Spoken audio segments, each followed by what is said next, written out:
नमस्कार, आप देख रहे हैं न्यूज़ फॉर नेशन और मैं हूं सांत्वना आपके साथ। साल 2024 में देश भर में लोकसभा के चुनाव होने हैं, जिसको लेकर तमाम तैयारियां युद्ध स्तर पर शुरू हो चुकी है। बात करें बीजेपी की, तो बीजेपी का विभिन्न राज्यों में दौरा शुरू हो चुका है। खासकर बिहार में बीजेपी ने बिहार के महागठबंधन की सरकार के खिलाफ हुंकार भर दिया है, जहां अमित शाह ने अपना पूर्णिया का दौरा पूरा किया। सीमांचल दौरे के बाद अब वो 11 अक्टूबर को छपरा के सिताब दियारा पहुंचेंगे, जहां एक बार फिर से मुख्यमंत्री नीतीश कुमार को निशाना बनाने की तैयारी बीजेपी की है। वहीं दूसरी तरफ अगर मुख्यमंत्री नीतीश कुमार की बात की जाए तो कयास लगाए जा रहे हैं कि मुख्यमंत्री नीतीश कुमार इस बार का लोकसभा चुनाव लड़ेंगे।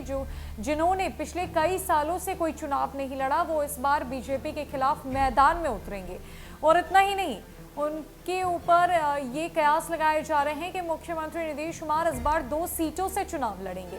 पहली सीट बिहार से होगी और दूसरी सीट उत्तर प्रदेश से होगी। और उत्तर प्रदेश की उस सीट को मुख्यमंत्री नीतीश कुमार के द्वारा चुना जाएगा, जिस सीट पर कुर्मी वोटर बैंक का एक बड़ा तबका है।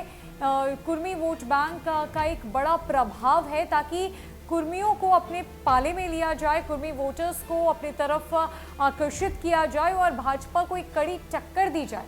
उत्तर प्रदेश के 2 से 3 जो लोकसभा सीट है, उस पर संशय बना हुआ है कि मुख्यमंत्री नीतीश कुमार उन किसी लोकसभा सीटों में से एक का चुनाव करेंगे। लेकिन अब चुनाव आयोग की तरफ से बड़ा फैसला सामने आ गया है, जिसने मोदी से लेकर राबड़ी तक और नीतीश कुमार और लालू प्रसाद यादव तक को चौंका दिया है। चुनाव आयोग ने ये साफ साफ कह दिया है कि 2 सीटों पर चुनाव लड़ना संभव नहीं होगा। 2 सीटों पर चुनाव लड़ने वाले प्रत्याशियों पर रोक लगा दी जाएगी। यानी कि अगर आपको लोकसभा का चुनाव लड़ना है तो आप एक ही सीट से चुनाव लड़ सकते हैं, 2 सीटों पर सहमति नहीं दी जाएगी। दरअसल चुनाव आयोग ने कानून मंत्रालय को एक बार फिर से प्रस्ताव भेजकर कहा है कि उम्मीदवार को केवल एक निर्वाचन क्षेत्र से चुनाव लड़ने की अनुमति मिले।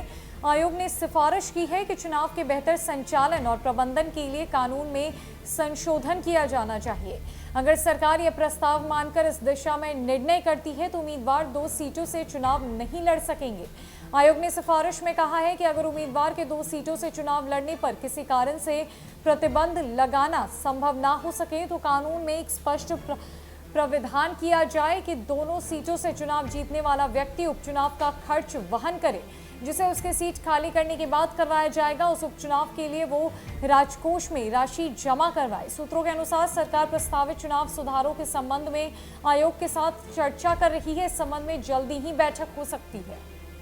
चुनाव आयोग ने कानून मंत्रालय को प्रस्ताव भेजा है। प्रस्ताव इस बात का कि 2 सीटों पर चुनाव लड़ने पर रोक लगा दी जाए, यानी कि एक प्रत्याशी 2 सीटों पर चुनाव नहीं लड़ सकता है। जहां एक तरफ मुख्यमंत्री नीतीश कुमार की ये तैयारी थी कि लोकसभा चुनाव में 2 सीटों पर वो चुनाव लड़ेंगे। पहली सीट बिहार से होगी और दूसरी उत्तर प्रदेश में साधने की कोशिश की जाएगी। अखिलेश यादव के साथ मिलकर चुनाव लड़ने की भी तैयारी चल रही थी, जहां पर समाजवादी पार्टी कार्यालय के बाहर लगा पोस्टर भी खूब वायरल हुआ था अखिलेश यादव और नीतीश कुमार को लेकर। तो वहीं दूसरी तरफ चुनाव आयोग का ये फैसला बेहद चौंकाने वाला है, जिसने तमाम राजनीतिक दलों को टेंशन में डाल दिया। अब देखना यह है कि इस पूरे मामले पर आखिरी फैसला क्या आता है। क्या नीतीश कुमार की चाल उल्टी पड़ जाएगी? आपको क्या लगता है? कमेंट सेक्शन में जरूर बताएं। फिलहाल के लिए इस अपडेट में इतना ही। नमस्कार।